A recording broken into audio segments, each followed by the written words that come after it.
start this with you. Sign everywhere that has your name. I think there's one on each one of them where you can sign. Okay. That was the first year of it. Don't be trying to steal all the money to go right here to the They have it campaign. in school now. Do they have it in school? Oh, No way. full-time around 1,300 something. Is it going to increase next year, you think? Yeah, we hope. I've been either stable or up a percent or 2 or 3. Well, even through COVID. So, Hello, I'm gonna put you on speaker and then mute you so you can just listen in, okay? All right, thank you.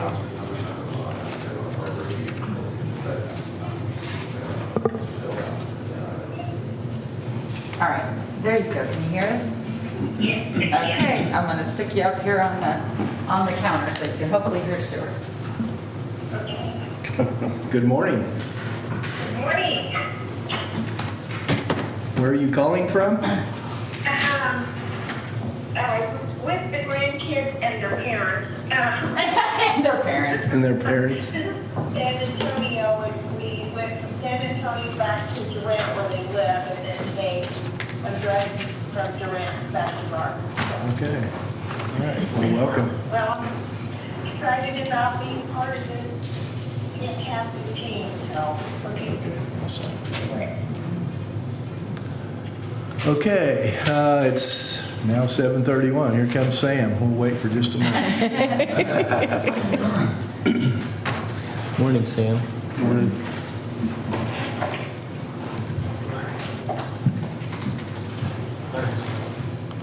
Good morning. Call the pretty close there. Okay, we'll call the meeting to order. I'd like to welcome all of you to the May meeting of the Finney County Economic Development Corporation. And hopefully all of you received your consent agenda. Are there any questions or additions or concerns? No, sir. I would move that we approve as presented. Okay. It's been Second. moved, seconded. All those in favor say aye. Aye. Opposed? Motion carried. Okay.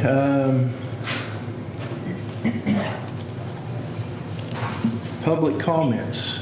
We have some distinguished guests I see out in the crowd. Would any of them like to speak?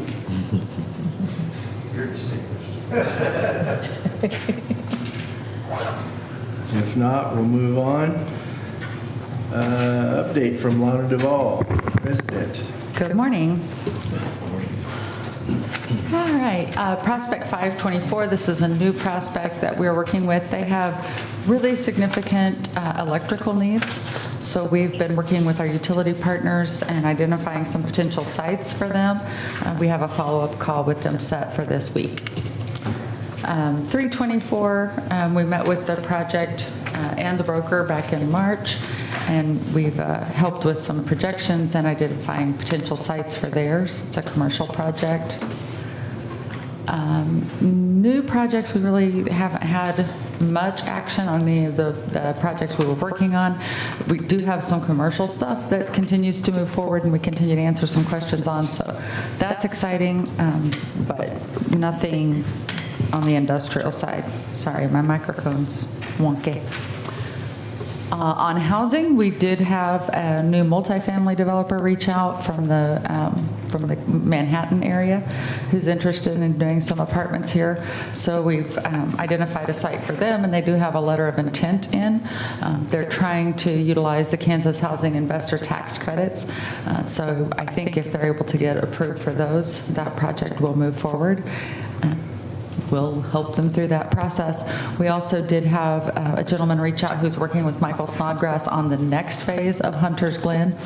They're looking at changing the program they're using on that one to allow non-farm workers to live in the next phase of Hunter's Glen. So we help them with the KHITC application.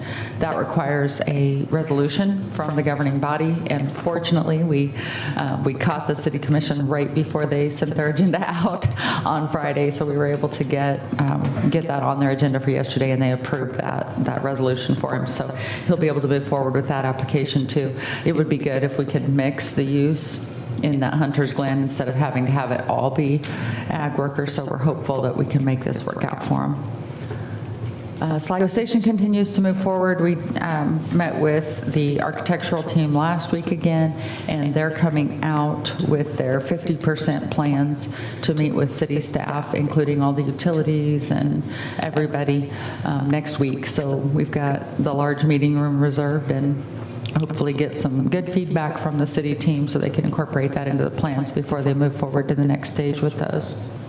When is that? That is, 28. yeah, Tuesday, right? Next Tuesday? Yeah, next Tuesday afternoon. Afternoon? Yeah, yeah, and we'll be right across the hall. If you'd like to join, you're welcome to, so you can see what those look like.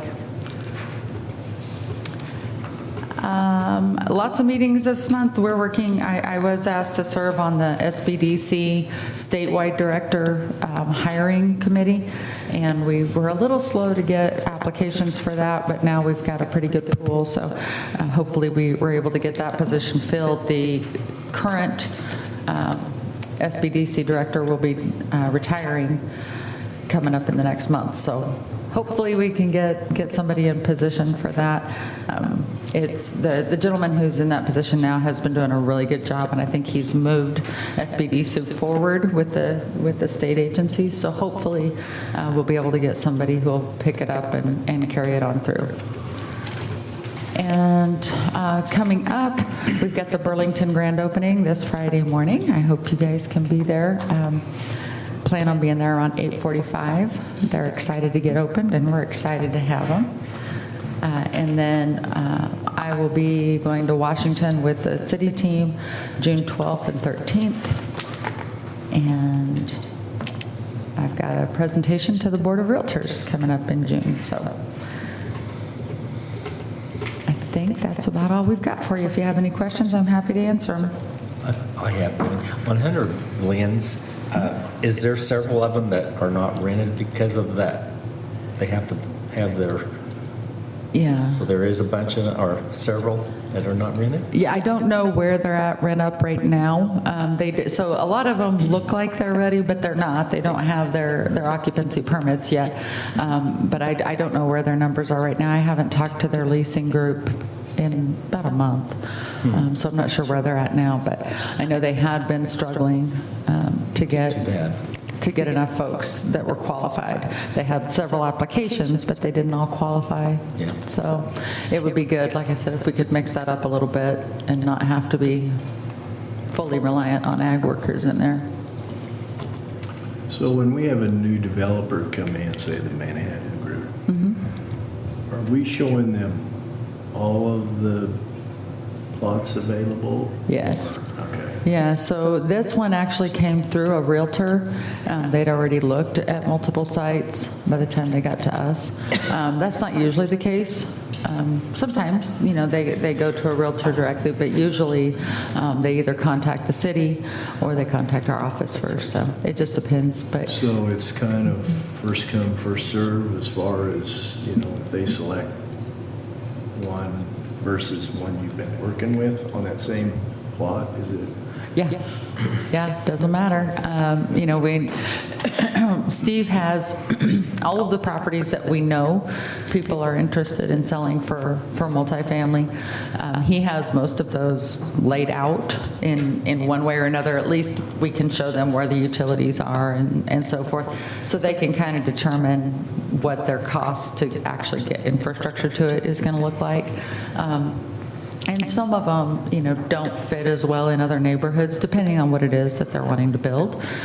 But we go through all of that with them, and then, it's just whoever buys it first, basically. So the size of the subdivision, when they come in, do they say, we're looking to build 50 units or 100 units or something? Or It goes different or ways. is it more of the size of the parcel that they're looking at? Yeah, it goes all different ways. Sometimes they come in and say, hey, we think we want to do duplexes and we want to do X number of them.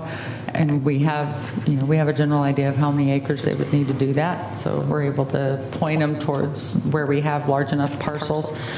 Or they say, we want to buy 10 acres and we're going to start with 40 units, but we want to have space to add more if we want to. So it really just kind of depends on the project, which way they come to us.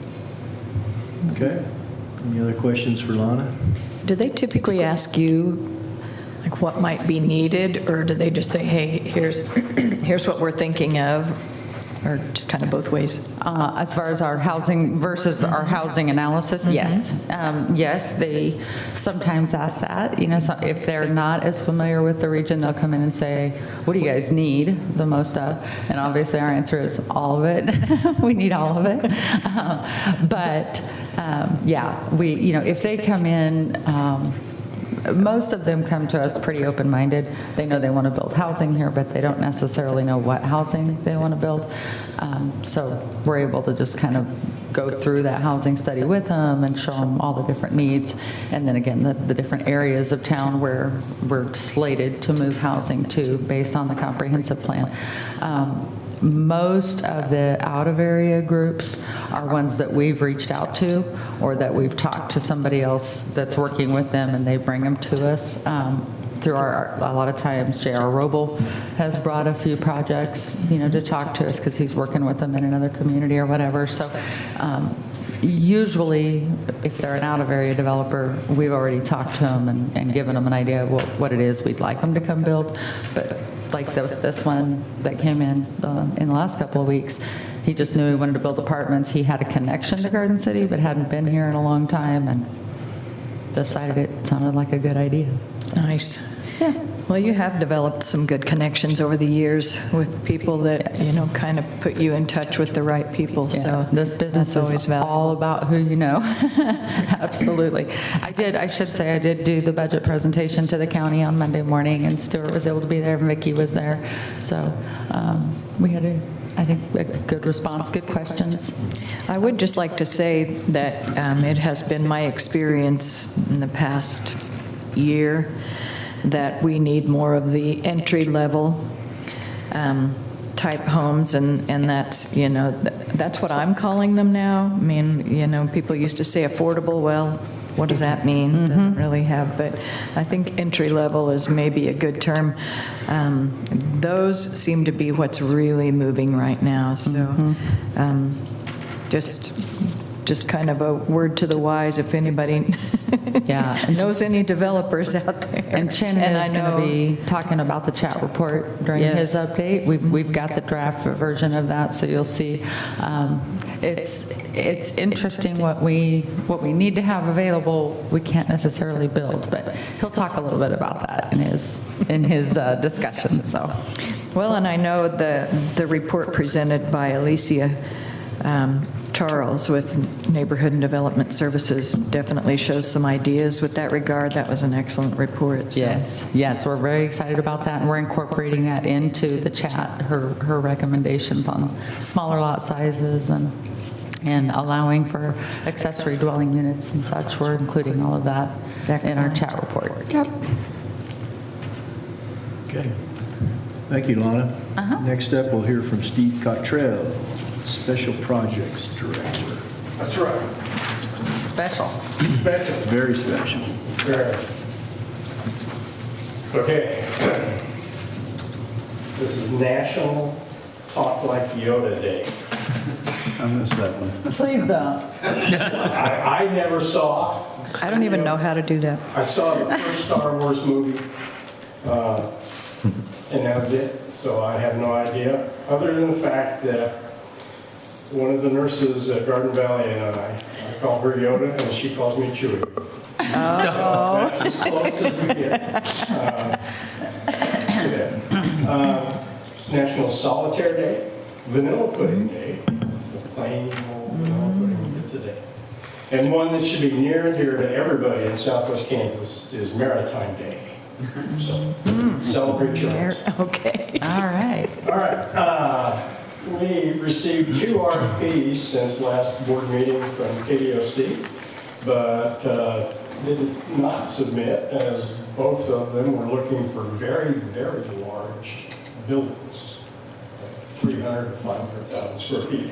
And we just leased the last one. So, Right. let that go. We're still in the running on a couple. One of them was an international ag equipment manufacturer looking to establish a small sales and service operation. First location got leased before they could make any kind of decision, so put a second one before them that is for sale, not leased. And we've got another one that is still doing a very long evaluation process. As Lana mentioned, doing a lot of conceptual layouts for some commercial developments.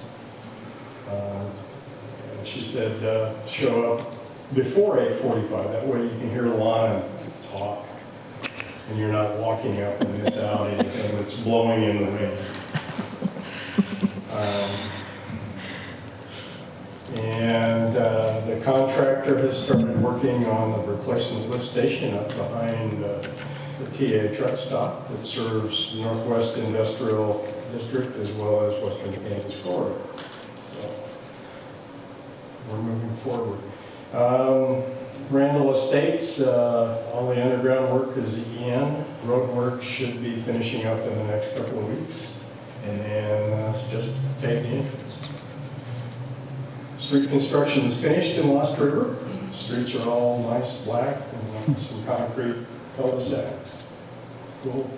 Black Hills in the city will be in on gas and electric soon. Country Acres, still, last time I drove out, we're still short some street name signs and things like that. Otherwise, they're through with all their infrastructure and are working on the county for RHID on the project. Sunset Terrace, Towns Road is putting in road base, so they're getting close to paving streets and being ready to start building homes. Worked on some concepts for residential development, as we always do. And then we met with a property owner on a multifamily project in Deerfield. So help them work through potential neighborhood revitalization program on that project. And maybe visit with the city of Deerfield about RHID eligibility. Lana brought you up to date on Sligo. That's going to be a really cool project, guys. So stand by for news, as Paul would say. That's it. Questions for Steve? Guess not. Okay. Thanks, Steve. Next up, we'll hear from Scott Ost, Communications Director. Good morning. The website had about the same views as last month. The top articles were articles about USD 457 retirement receptions, the High School Hall of Fame, and high schoolers earning technical certificates at the community college. Facebook, our reach was up this month about 40%. So 3,400 people saw a post and 1,600 engaged with them. Those top posts included Garden City Community College Alumni Spotlight, the retirement receptions at the school district, dual credit graduates at the community college, and DFA plant earned best of class honors at an international cheese festival in Wisconsin. Twix impressions were up about 18%. You can see there about 2,000 people saw our posts go through their feeds. We have 400 followers. Top posts for Garden City schools earning statewide awards. Garden City Community College graduated their first students in the medical assistant program, and there were several different posts about various commencement activities going on at got circulated. So that's it for this month, if there's any questions. Questions for Scott? Thank you, Scott. Next up, we'll hear from Grant Lindenberger, Business Development. Good morning, everyone. Morning. Good morning. First, I have client 8236. This client has an existing restaurant, has been looking to open a new restaurant close to a year. This month, we've discussed a lot about upcoming plans, renovation, operation, financing, and opening date. Then client 05241, service. This client started a business. They're in the beginning stages of building a clientele. The main need that this client was looking for was marketing their name. So I'll say that I think I can market this client. It's Ernesto Farrell, has a business called Butterfly Effect Marketing, which he intends to help people with their social media. So if there's a business needing help running all aspects of social media, I would reach out to him. Then client 04242, retail. This client has a long-run business. They're looking for a small loan, and we're scheduled to discuss further with the initial meeting. And then I have two clients that have propagated in Neos and Sarah. I reached out to, still looking to get in contact with them. They haven't responded, which brings FCEDC clients to 37. And then on to meetings and initiatives, our summer internship program that we're now calling SIP. The first event will be held at Hidden Trail on June 6th. And then on the back page here is a current list of dates for what we plan to do for the summer for that program. And then June 11th, myself, I will be heading to Hayes for an FCEDC accreditation meeting. And that's what I have for you.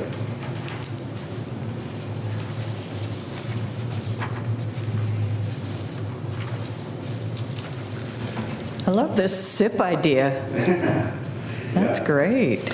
Yeah, we're excited about it. We're going to, this started with County Attorney Susan Richmeyer reaching out because she was going to have several interns here this summer, and she wanted to have an opportunity to get them a little more immersed into the community.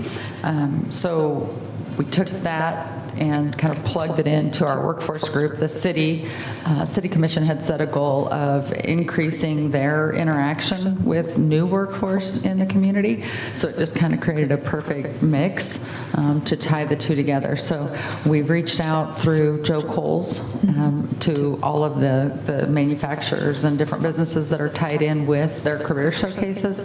And we've got a list of all of the different businesses that are bringing in interns for the summer. So we've reached out to them and let them know that we'll have this activity going on. And then we also want to make it available for new employees. So for folks that maybe have hired recent college graduates or, others who will be moving to the community, we want them to let them know to get engaged in it also. So I think it's just a good opportunity to show them the different things in the community, but get them connected among themselves too, so that hopefully we get them to stick around or come back when they finish their educations, as the case may be. So the other thing that's kind of mixed into this is we do have the Kansas College of Osteopathic Medicine. They're bringing their group back out for their, what they call it, an immersion program. So they've already reached out and let us know the dates, and we spend time with them while they're here, do a couple of receptions and spend time touring the community with them. So That's great. we're excited about it. I think it's going to be really cool. Yeah, thanks for working on that. That's exciting. Lana, my wife commented on your and Shannon's at Makerspace. They said that was wonderful, and half of them didn't even know it existed. Yeah, they had a really good time. It was really nice. That's a great group of ladies, and they're really engaged. They want to see good things happen, so it's very fun to meet with them. We enjoyed it. They can talk more about it to other people now. There you go. Thank you. Okay, anything more for Grant? Thank you, Grant. Next up, we'll hear from Shannon Dick, Director of Analytics. Good morning. Good morning. Morning. Like Lana said, we were in the process of getting the new chat up and going. So we have some stuff. This is all preliminary. So don't take too much of this for gospel at the moment. But it brings up some interesting things. This is the part about the income distribution and housing affordability from the last chat, and this is from data from 2019. I'm going to have 2 slides of a bunch of numbers. Don't worry about it. Then I have some slides of graphs. But I did want to point out what these things are, because we do talk about like low income, medium income, high income, and all that stuff. And it's important to note that those are based on the range of income for our area specifically. When we're talking about high income or very high income, that probably is low income for California. So it's good to go over what these things mean, and then that way we can get a little bit more understanding about what it looks like when we graph it all out. So all these columns, it looks like it's pretty complicated, but it's not too bad. All these columns, an income range is household income range, and that breaks it down into 6 different groups. The next column is the number of households in each of these ranges. So you can see for the household income range between 0 and 25,000, there's 1,652 households in that range in Finney County in 2019.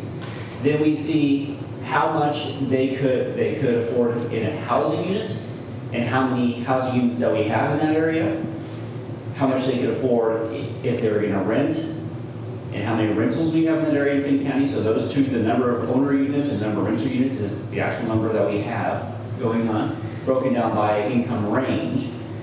Total affordable units so that's the total number of housing units we have there. And then balance is what's the difference. If it's a positive number, that means we have more units built in that income category, that level, than the number of people. If it's a negative number, that means we have more people in that income range than housing units available for them.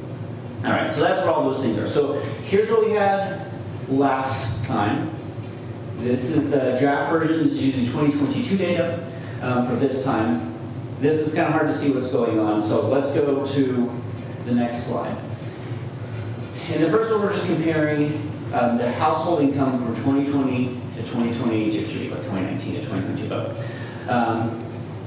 And it's going to be really interesting to see because we have 3 graphs that we're going to look at, and it shows how you can't just look at one thing at a time to kind of get what the whole picture is going on. But this is talking about where our household incomes have moved over the last couple of years.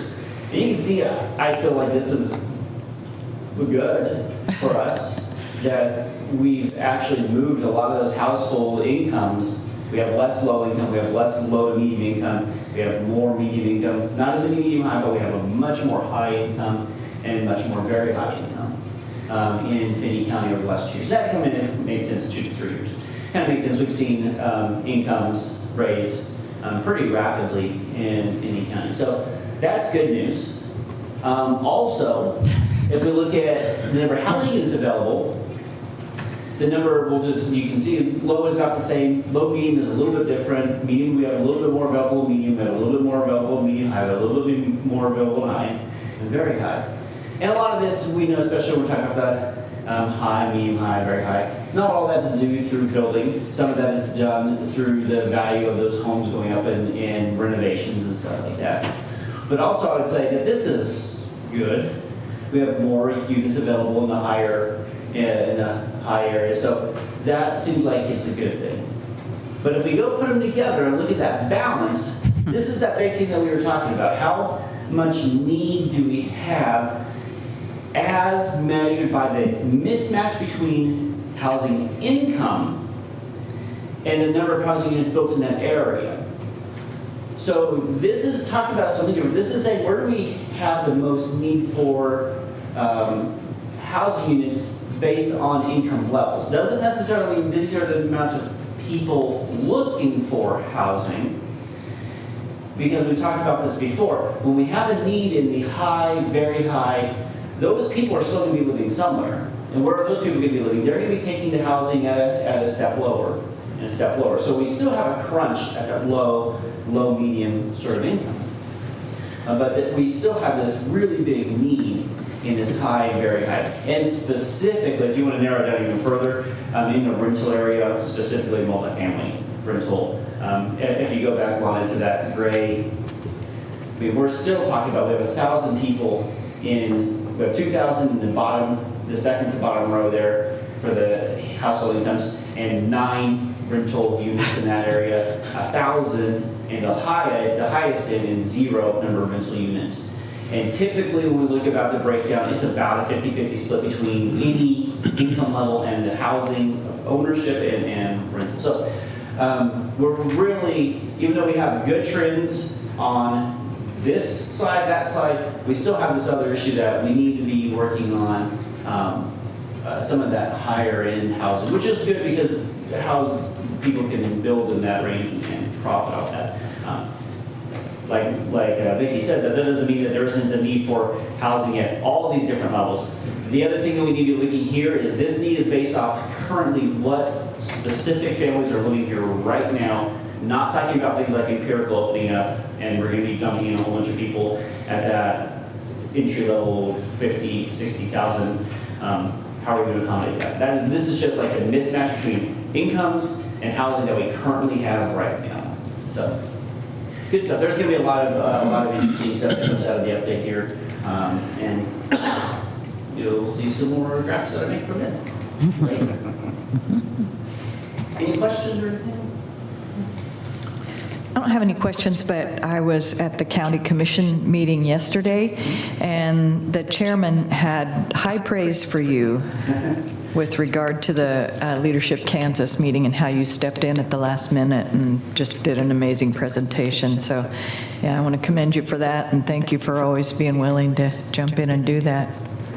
Thank you. Hopefully we have a bunch of people across the state now that knows a little bit more about our region and can articulate things about water supply, because we talked about the aquifer, things about issues of highways, issues of housing, all that stuff. So I hope it was a pretty good crew there out of Southland. So hopefully they got something out of it. I bet they did. You bet. Before we leave you, this is a question kind of for you. When a developer comes in and is trying to decide, do I build moderate to low income housing versus high end housing, is there more profit margin on I assume on a high end than it would be for a low end, but because your infrastructure costs seem to be the same either way, but if you're building high-end homes, Profit margin would be seems more higher. lucrative to build high-end. However, there's a lot more risk. Well, that's true, but So, according to this, it wouldn't seem like there would be. Well, we have not had a healthy housing climate in decades. Oh, So yeah. to Vicki's point, yeah, that's, everybody wants that, that $200,000 house. Nobody can build that $200,000 house. But those units are stuck right now with people who are way over the income. Like if we go back and look at that, we have 1,600 more units in that, for instance, under 50,000 income range. We have a lot of units, and we know they're full. It's not like they're sitting empty waiting on somebody who makes 50,000 or less, right? They're full, so that tells us that people who are in all of these areas where we have a shortage of housing are being forced to live in units that aren't, up to the standard. Now, building that medium home, if you will, the $200,000, $250,000 house, building those may free up some of that stock that should be available for folks who are, in that lower range, but not necessarily. Because we haven't had the opportunity for families to move through the traditional family home model where they go from a starter home to a little bigger home and then another home and then a lifestyle home. We don't have those places for them to go, right?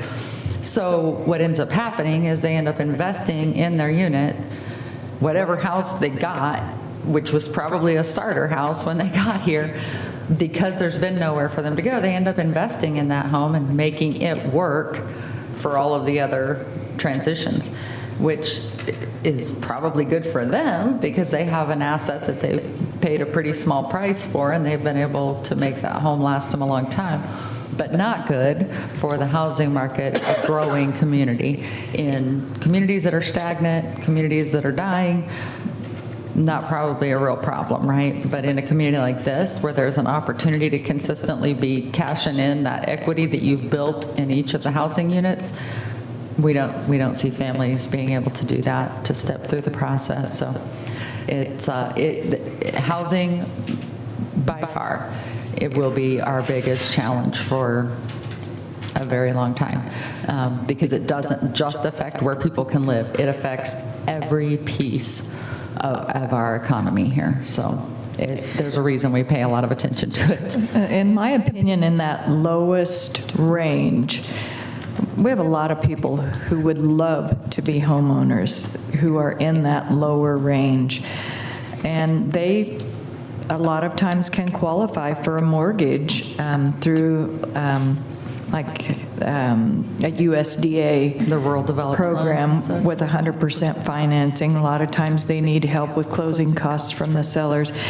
But that program, and frankly, any government loan, is extremely challenging to get them into a property like that, because those properties need work. They need a little TLC, and the people are willing to do it, but and the sellers are like, I'm selling this as is. I'm not going to put a bunch of money into this, or I'm going to have to raise the price.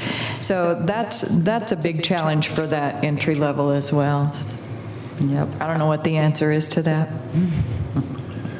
These developers that we've talked to, have some of them said because of high mortgage rates and interest rates, are they just saying, I'm going to wait and see, or? Yeah, we've had some of that. Some of them saying, count me out, I'm done. Yeah, we don't see people giving up yet, thankfully, but there definitely is a kind of wait and see attitude. I think some of that is being replaced now with well, this is the market now. We had a lot of people right at the start of the year who were saying, it's looking good. They're going to drop rates probably twice this year, which is what all of us were expecting to have happen. And then, as I like to tell those folks, but you kept buying things, and so you kept inflation too hot. So I'm telling people, quit buying stuff, because as long as you'll buy it at the price it's at, inflation will stay in place. So you got to quit, just stop, and see if we can freak out the reserve at all, right? So they dropped that rate. But yeah, it's now we're starting to see kind of the acceptance of it, if you will, which is pretty common, right? And if you watch, a lot of people now are on social media saying, yeah, the rate seems high, but that's just because we're spoiled, right? We've been living in a pretty low interest rate environment for a really long time. So if you look at, over history, this isn't terrible, right? I mean, everybody can remember, and like, so Jimmy Carter years, well, okay, but let's just call it the 70s, right? The mid 70s were a very different interest rate environment, and we all figured it out then. We'll figure it out now. The problem is that, again, if you look at history, when you have a high interest rate environment go on for too long, it really impacts us for decades. The 70s interest rates, quite frankly, shut down a lot of our innovation. We probably should have been living on multiple planets by now, but that, if you go back and look at the historical trends, what happened in the 70s really slowed our advancements as a society. So let's hope that this one doesn't cling for very long, because it affects more than just the obvious things. It actually impacts how we react as a society and grow. So there's your history lesson for the day. Did you have a comment for us, Shannon? Yeah, the other thing that I was going to say is just this kind of highlights what we said, and until you actually look at these numbers. look at the mismatch. And I said, like, traditionally, income across the board usually split 50-50 between ownership and renter. Look at our supply across the board. The lowest income level is the closest we have. Then we are heavily on the renter side. Then from then on, we're heavily on the owner side. So the story isn't all just about building houses. The story that we have is that whole spectrum thing there. So, I mean, that's a really good explanation. I mean, if we talk about the upper half of our income level people, I mean, we basically don't have rental units available for that. So, like I said, a lot more things that I just saw that on there. Like, it's the supply issue is across the board. Different things need to happen, and it does go back to the roots of what we've had since the 2000s of just the difficulty of getting housing units built in our communities. But I'll stop talking. Very good. Thank you, Shannon. Okay, we'll move on to new business. We've got consideration of City of Garden City appointments. Janet, are you still with us? Oh, Janet.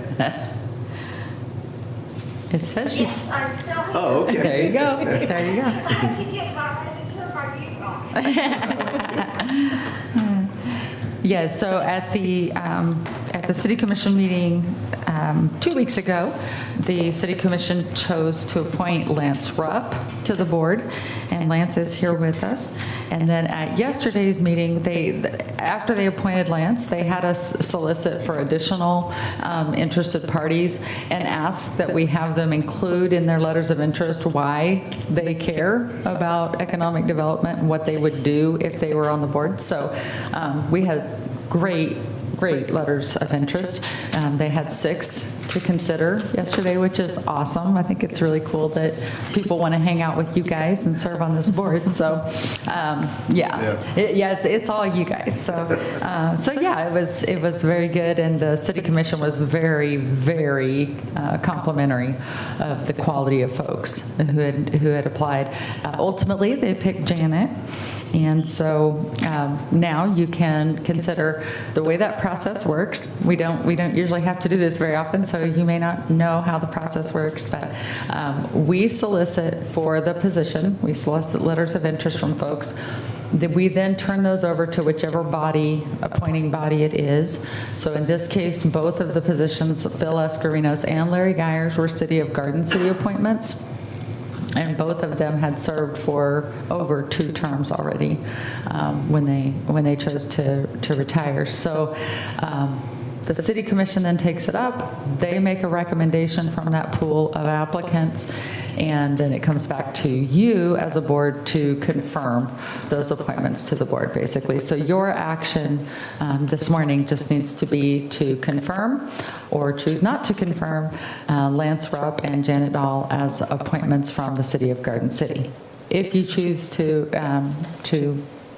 confirm those appointments, Lance can join you at the table, and we can move through the remainder of business. Janet is already on the phone, and we do have in our bylaws that members can participate by phone if necessary. So, Okay.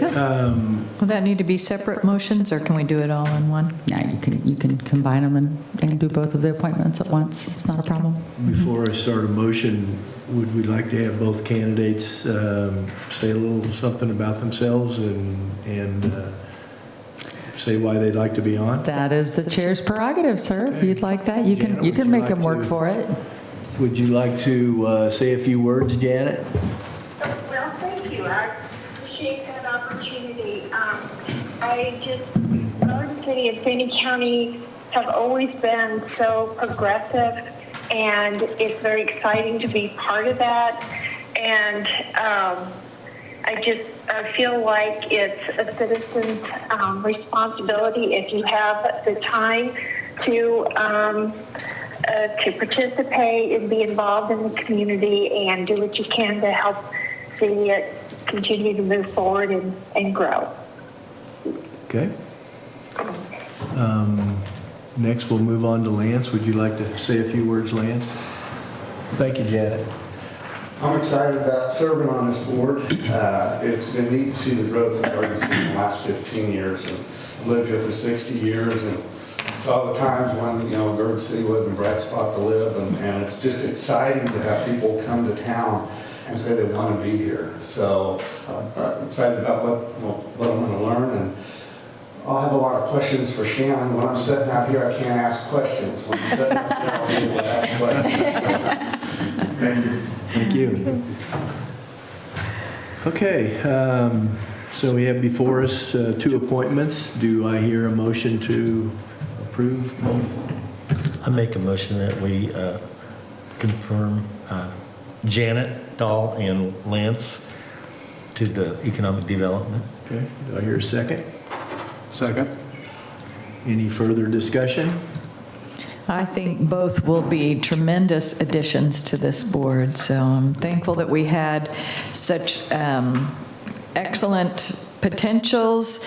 I hope people will continue to support us and to, I'm sure the interest will be there to serve on our board should the need arise, but I'm happy to welcome both to the board. I would concur with that. Thank you. So we have a motion and a second. All those in favor say aye. Aye. Opposed? Motion carried. Lance, if you'd like to join us, come on up. The questions will begin. There's a reason we put this after the, no, I'm just kidding. Yeah, if you'd like to ask Shannon something, you're welcome.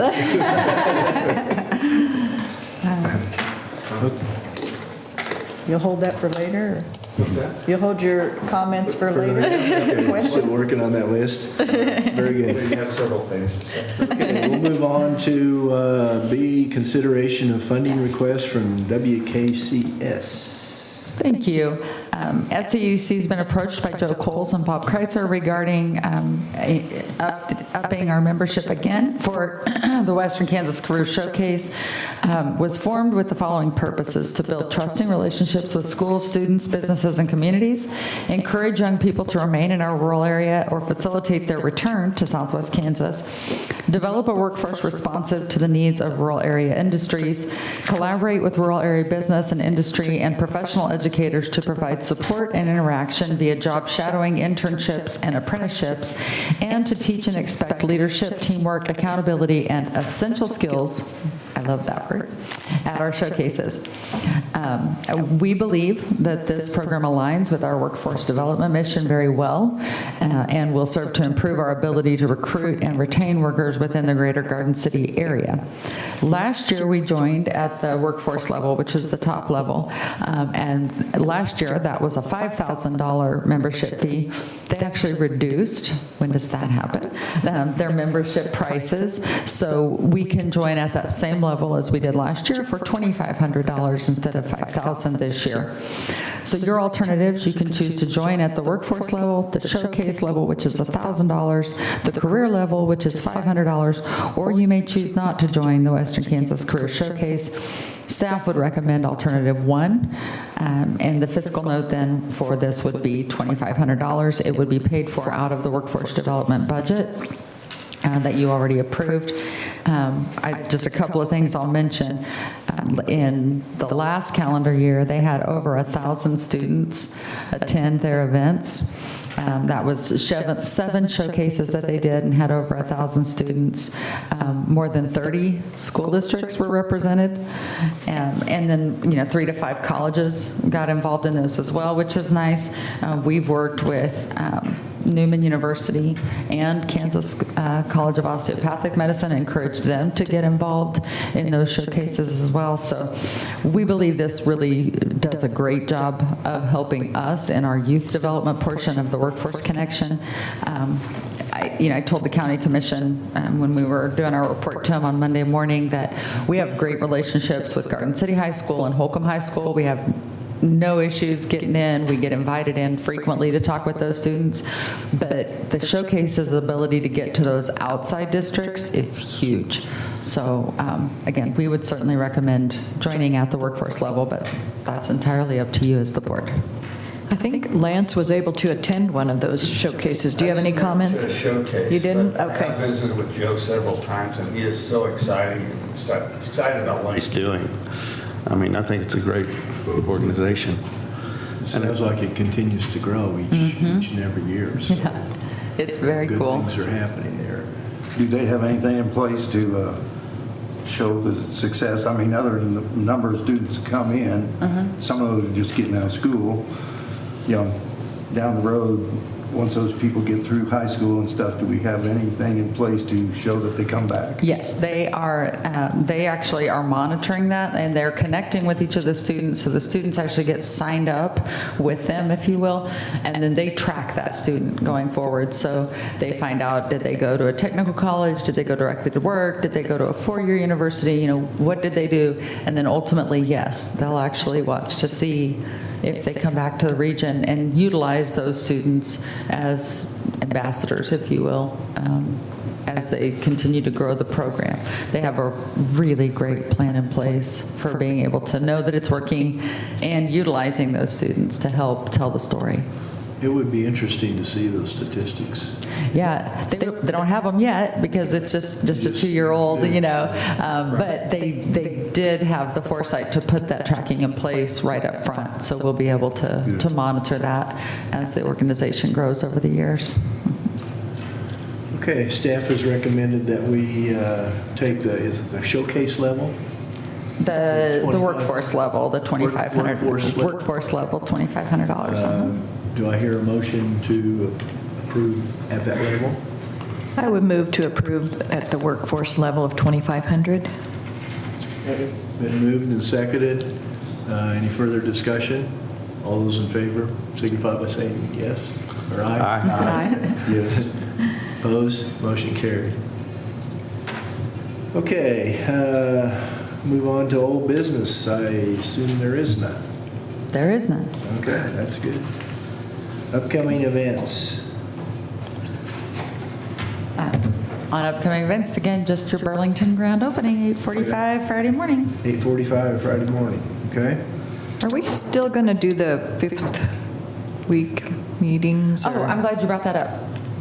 We actually are working with the city on that intern program, and we've decided that we want to wait to have the 5th week meeting until we know we have the information we want to be able to share about that workforce connection. Excellent. Because that's what we want to spend our time talking about with the group, is just all of the different workforce things we're doing.